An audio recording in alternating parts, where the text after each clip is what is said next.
Everyone, আসসালামু আলাইকুম। আজকে আমার বাসায় দাওয়াত ছিল। আমার মামারা এসেছিলেন। আমার 3 মামা। এক মামা তো দেশের বাইরেই থাকেন। মামা, ছোট মামা অ্যান্ড বড় মামা সবাই এসছে। যে কাশফিয়া সবাইকে শরবত দিচ্ছে, আমিও দিলাম। আমি এটা আমার ছোট মামা। যার লাগা বিয়া করছি সে তো নাই, কার জন্য 1 মাস থাকলো না আম্মার লাগা। এখন আমি সবাইকে দিব ওয়েলকাম ড্রিঙ্কস। সবাই এসছে আমার বাসায়। দেন আমি রান্না বান্নার কাজে বিজি। যে আমি এখানে গরুর মাংস ভুনা করে নিলাম। আমার রান্না অলমোস্ট কমপ্লিট হয়ে গেছিলো সবাই আসার আগেই। গরুর মাংস ভুনা শেষ করে আমি এখানে মুরগি দিয়ে রোস্ট করব। তার জন্য আমি সব কিছু ভেজে নিচ্ছি, মুরগিগুলো ভালোভাবে ভেজে নিচ্ছি। এখানে 3টা আস্ত মুরগি নিলাম।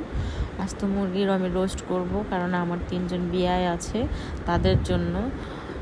দেন আমি ভালোভাবে রোস্টটা রান্না করে নিলাম। অলমোস্ট কমপ্লিট আমার রোস্ট ভালোভাবে কষিয়ে নিচ্ছি।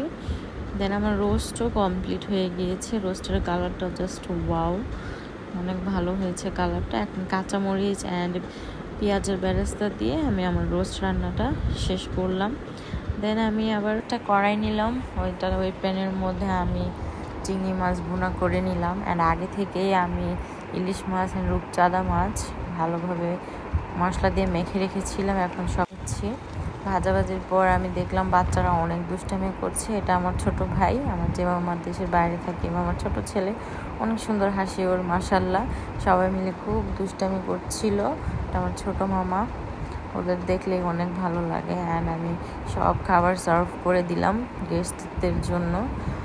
এখন সবাই বসবে, আমি সবগুলো খাবারের ফুটেজ নিয়ে নিলাম।